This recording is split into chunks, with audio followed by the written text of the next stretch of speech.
This past weekend's games could have gone a lot better, but fear not, reinforcements are here. Find out when they'll join the team and when you'll see them in action on tonight's episode of Locked On Winnipeg Jets.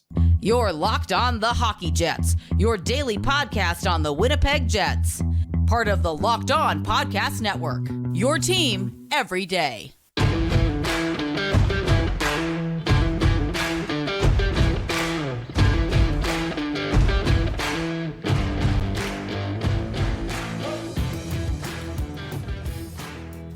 Hello, friends, and welcome to tonight's episode of Locked On Winnipeg Jets, part of the Locked On Podcast Network, your team every day.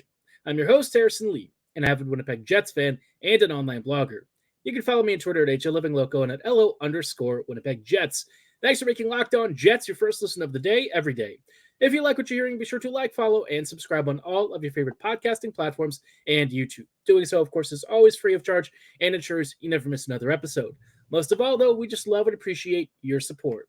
Tonight's episode is brought to you by GameTime. Download the GameTime app, create an account, and be sure to use promo code LOCKEDON for $20 off your first purchase. Stay tuned to hear more about how GameTime can save you time and money on your next ticket purchase.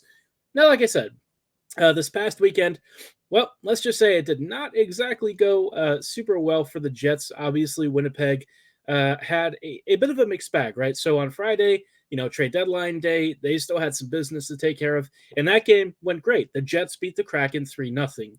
And I think in this game you saw, let's be honest, right? Generally speaking, low event when you think about how the Jets have won some of their other higher offense output games, right? You didn't see a lot of goals. There were 3 goals total. One of them was an empty netter. And in general, there wasn't a lot happening at either end of the ice. I'll say, though, that the Jets generally controlled play, and for them to essentially just limit the amount of shots on goal that Laurent Brossoit had to face is pretty darn good.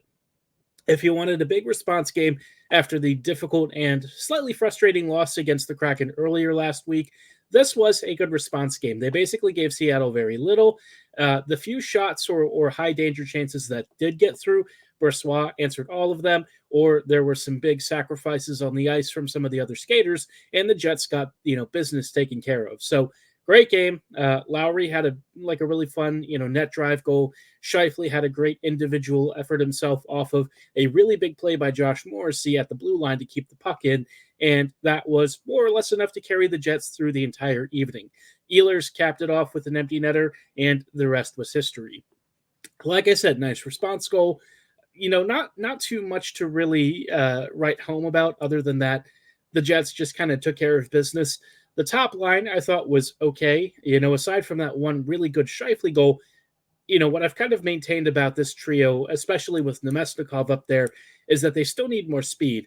I think that's the biggest thing that they're missing because right now Nemesnikov is a nice complementary player.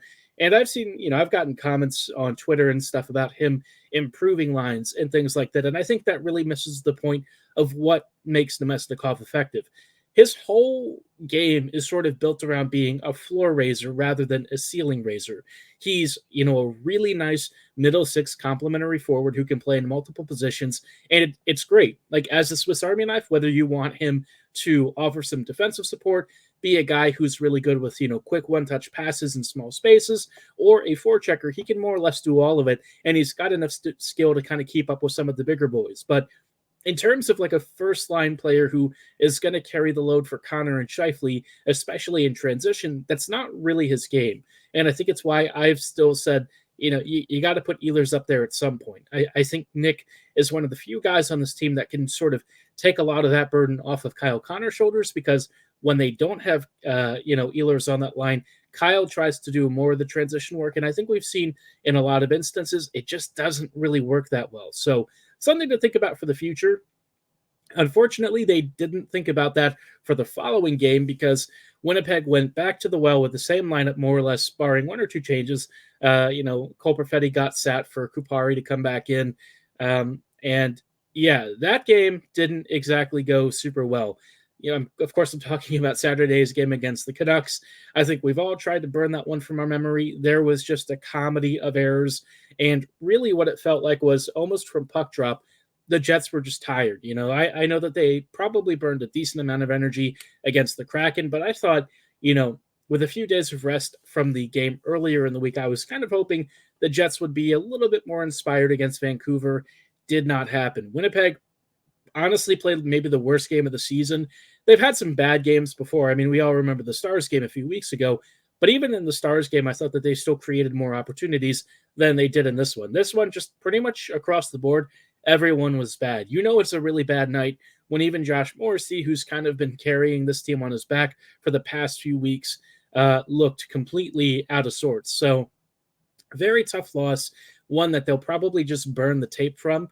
I guess the only thing that was interesting that came out of it was that we did see some new line combos. I do think the Scheifele or the Ehlers promotion to Scheifele's line happened way too late. I would have let off with that. And look, I don't know that it would have changed the scoreline necessarily, but if you at least give that line a fighting chance, maybe they can kind of grease one out. You know, the one thing that Ehlers does more than most of the other line mates that have been on that trio is just get the puck up the ice faster. And that's really a simple thing, but it does so much work for what Scheifele and Connor then have to do in the offensive zone. If they don't have to worry about being the transition forces, they're a lot more effective. So, you know, they did make the switch later, and that trio ended up looking pretty okay.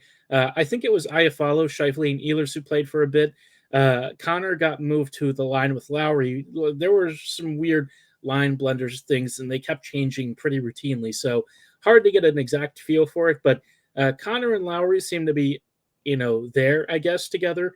I think you'd need to have them play a lot more as a duo in order for them to find chemistry. Because, like, on 2-on-1s or odd man rushes, at times they didn't quite know who should kind of have the responsibility of what. So, yeah, I think longer term, I would have liked to have seen Connor with Lowry because Lowry's line will do a lot of the forechecking work. And I think Connor can actually sort of benefit from that. Again, because Lowry is kind of like a big transition zone entry monster. He's a big driving force in the slot area. I actually think at some point, if they went with that long term, you'd start to see some good results. Lowry might be one of the few guys who can really help Connor in a lot of the areas of creation and stuff because, you know, the third line traditionally doesn't score a lot. Niederreiter has generally been the big finisher. If you put Connor there, I think it might work really well. It's not going to happen.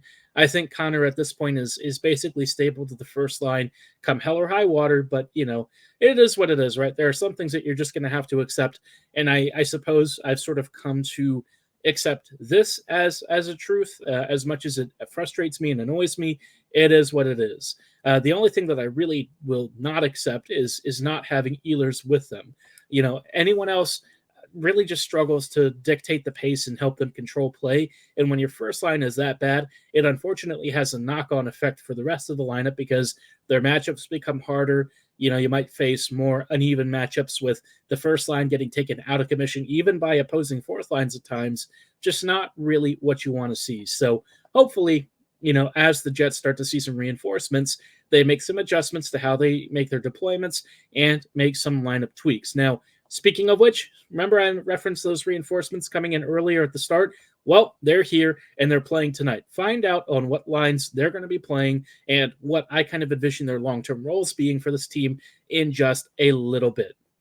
Before we go ahead of ourselves, though, and go too far on, just wanted to shout out our friends and partners at GameTime. When it comes to buying tickets, a lot of you have probably tried to do purchases either online or through other apps, and you often get hit with surprise fees.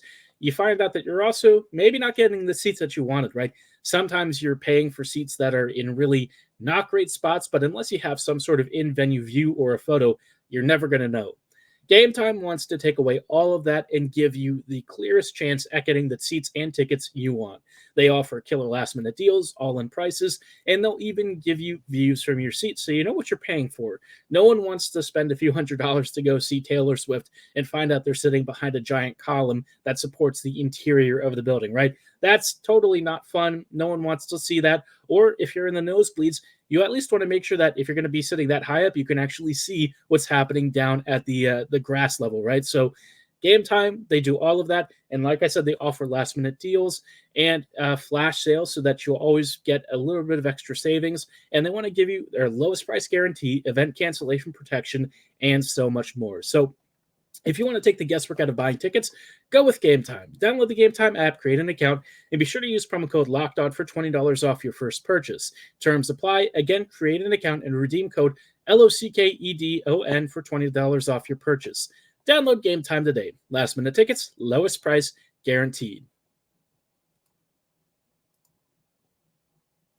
Hello, friends, and welcome back to this episode of Locked On Winnipeg Jets, part of the Locked On Podcast Network, your team every day. Every day, thank you so much for rejoining us on today's episode as we are just talking about some, not so fun hockey from the past weekend. But you know what? Life is getting better because Tyler Toffoli and Colin Miller are with the Jets. We'll talk about where they're going to slot in here, especially as they're preparing for a big game against the Caps this evening. But before we go too much further, I just wanted to say something really cool that the Locked On Network is doing. We have launched the first ever national sports 24/7 streaming channel on YouTube and Amazon Fire TV via their free Fire TV channels app. Locked On Sports Today is here for you 24/7, covering the top sports stories of the day with our local experts and our national shows covering every league. Find Locked On Sports Today now available on the free Fire TV channels app. Now, like I said, Jets lines have actually come in this morning from Winnipeg against Washington. Connor Rabchak had a couple of interesting little observations from this morning's practice skates, and we'll talk about specific lines for the entire team later once we start talking about the Caps lineup as well. But I think the important thing to note already is that we're seeing Monahan and Toffoli paired together, which is kind of what I expected, right? Toffoli, I think, was always meant to be on the second line where there's not a lot of foot speed here. I think Monahan and Toffoli, they're hoping will reignite some of their old chemistry. They did play together as Ottawa 67's members, which I didn't realize. That's pretty darn cool. And of course, they've had some similar teams that they've been on in previous seasons. So maybe there's something there. I don't know. I think in terms of, kind of their style of play, this might actually work well. I think the biggest question is, longer term, who's going to play on that left wing side? It's probably Ehlers is my guess. But if the Jets do change things up, going forward, maybe Ehlers earns a more permanent top line spot. It does ask a few questions, right? Would Niederreiter maybe make sense there? I think if you try to use Iafallo in that role, it's not really going to work. And Velarde, I don't know. I've never really seen Velarde play on his left wing side. I don't know if they would maybe flip Toffoli to the other wing. Could be options there. I do think you probably need somebody who's a little speedier to help with transition, but I don't know, aside from Ehlers, who else would really fit that bill. Because, Kyle Connor's not coming off the first line, and even if he did, I don't know that you'd really want him to be the transition guy. I just, spent however many minutes talking about the fact that doesn't work on the first line. So can't imagine that would really help with the second line. Toffoli definitely helps with the transition work. In fact, he's very good at it. But like I said, not really fleet of foot, so I don't know how many rush chances you're really going to be looking at. And rush chances in the league these days, those are some of your prime opportunities to score. So some interesting thoughts about the chemistry there. Colin Miller right now is on the third pairing with Sandberg. I think Miller will probably cycle in and out. It might be a little bit challenging for him to really get, a full-time role. I suspect he'll probably play over Schmidt, generally speaking, but maybe if he struggles a bit, Sam or Schmidt will come back in and kind of eat some of those minutes. I don't know. We've seen Stanley rotate in and out. We've seen Schmidt in and out. I don't know how Miller's going to fare with this team yet.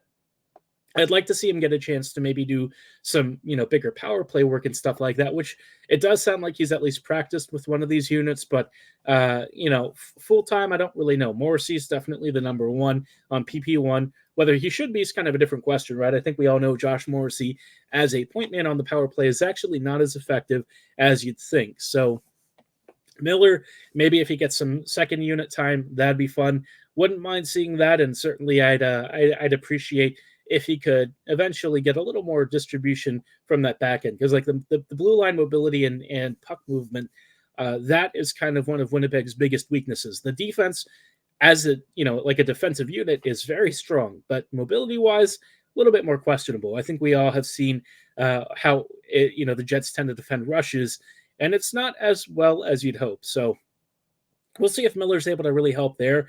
As much as I love Schmidt and as much as he's rebounded this year, I think, anyone can also admit that his skating and speed have kind of declined a bit. And so he's had to rely a lot more on being positionally sound and leaning on Dylan Sandberg to do a lot of other stuff. So we'll see how Miller slots in. I'm excited for him to join the team. I think he's definitely an upgrade for the third pairing. Whether he starts to get more ice time, we'll see. I think he'll probably play as much as Schmidt does, which is fine. So that's nice. Obviously, the big impact, though, the big hitter, and the reason that everyone is all sort of hyped, it's Toffoli. Tyler was also practicing with Power Play 1. I thought maybe he might go on Power Play 2, but Power Play 1 seems to be where he'll slot in, so that's fine. I expect that he'll probably finish a few opportunities. Now that you've got, once Velarde's back healthy, that sort of triangle with Scheifele on the one side, maybe you have Toffoli on the other. I don't know. Tonight, Toffoli probably won't be in that spot because Connor almost always sits there, and I would probably expect Connor to still be there even once Velarde is back at full strength.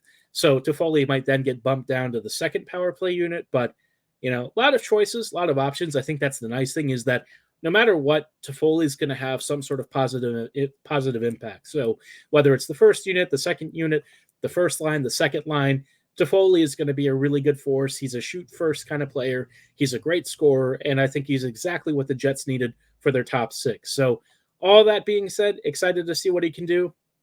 And it sounds like the Jets will have both of them available against Washington tonight, and it'll be our our first real opportunity to see them together. I think Toffoli is going to hit the ground running. It may take Miller a little more time to sort of settle in, but all I can say is, for the Jets and what they did at the trade deadline, I think these are probably two of the best value additions you could really expect. So lots of good stuff. We'll see how they do in tonight's game. But speaking of the Caps game, we'll talk about lines and what to expect from Washington in just a little bit. Before we go too much further, though, I did want to shout out our friends and partners at FanDuel.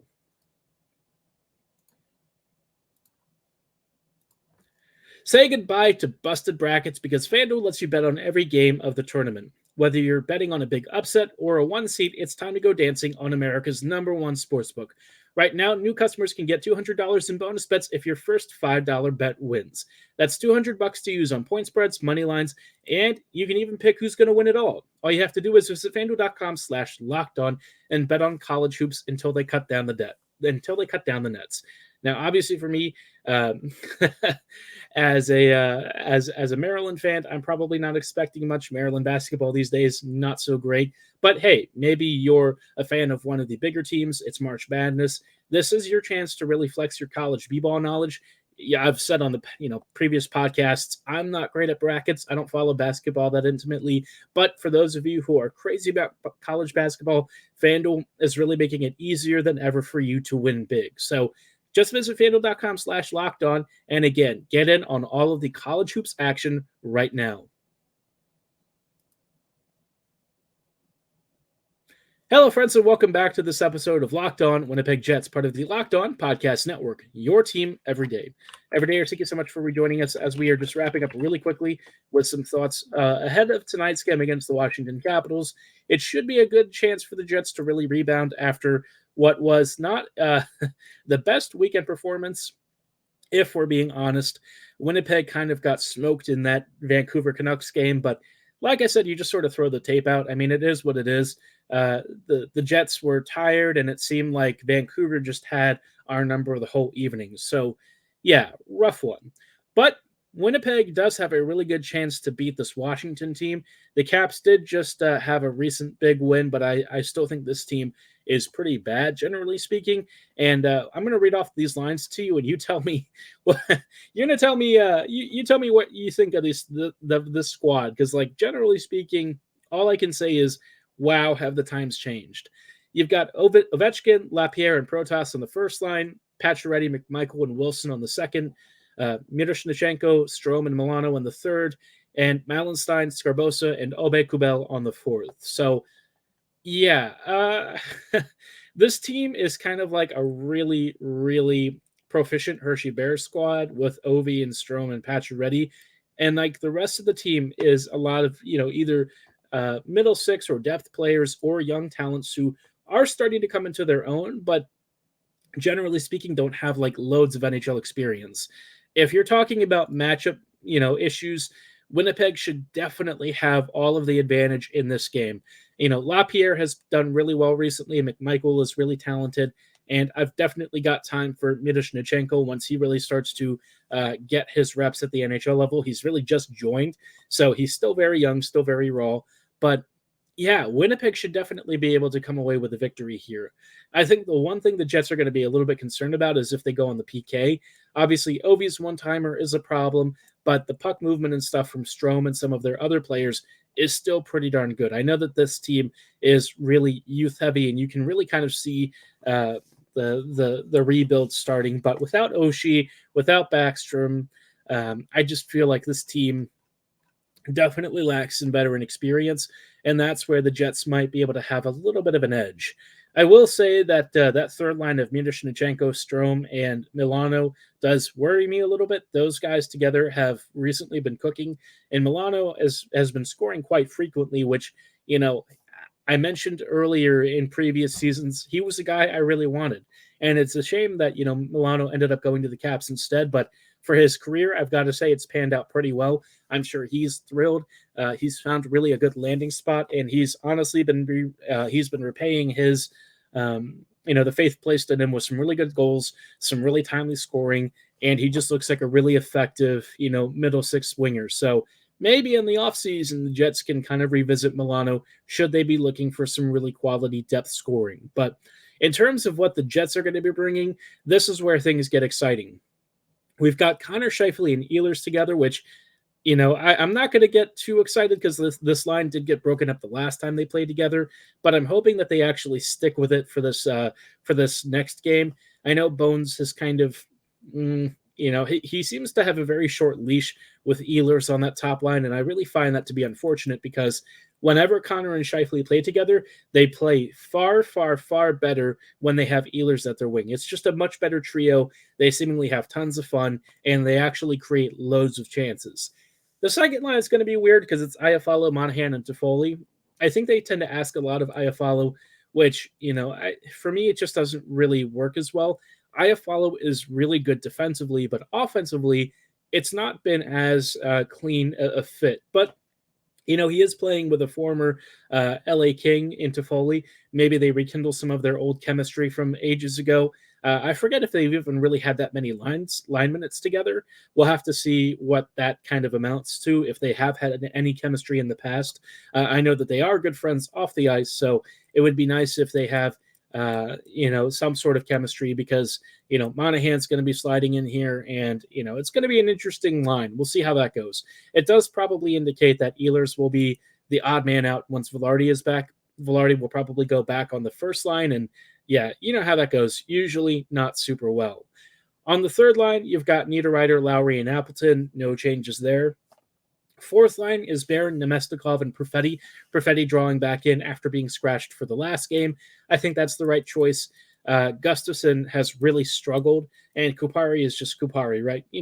I don't mind him, but he hasn't exactly lit the lamp and been the most impressive decision maker out there. So, yeah, I don't mind this change at all. I think Perfetti drawing back in can only be a good thing. And Barron, Nemestikov, and Perfetti have generally had really good chemistry together. On defense, really not too many changes. It's Morrissey DeMello, Dylan Pionk, and Sandberg Miller. Miller obviously drawing in for his first Jets game. Should be a fun one.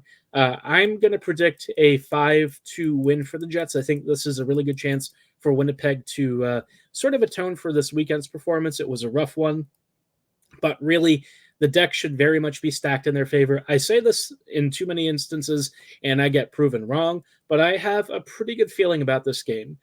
What I do think we'll see is at some point, Toffoli might go on the first line for a few minutes, maybe just to kind of give a look and see what happens with it.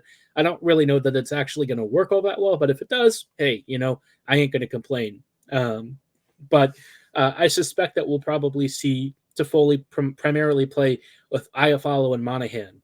I also wouldn't be surprised to see Iafallo go up on that right wing spot at some point if they decide to put Ehlers back with Monahan and Toffoli. Again, like I said, I would really prefer Bones to stick with the current top line combo as it is. Just leave it for a game. If it doesn't really work and if things go really south, I'm not going to yell at him about breaking it up, but my general feeling is we already know that this line has cooked in the past. I think that they'll cook again, and I'd honestly be upset to see them not stick with it when we have quite a bit of evidence that this trio works better than any other trio not named Ehlers, Scheifele, and Velarde for the first line. If we ever get that trio again, that would be amazing. But I know asking for that is like trying to solve world peace. It's pretty much impossible. So I'm not going to ask for the impossible. I just want at least a little bit of Connor Scheifele and Ehlers action. I think that's going to be your strongest line of the evening if it stays together. But like I said, I'm excited to see where Toffoli slides in. I'd also be curious to see how he does in the power play, right?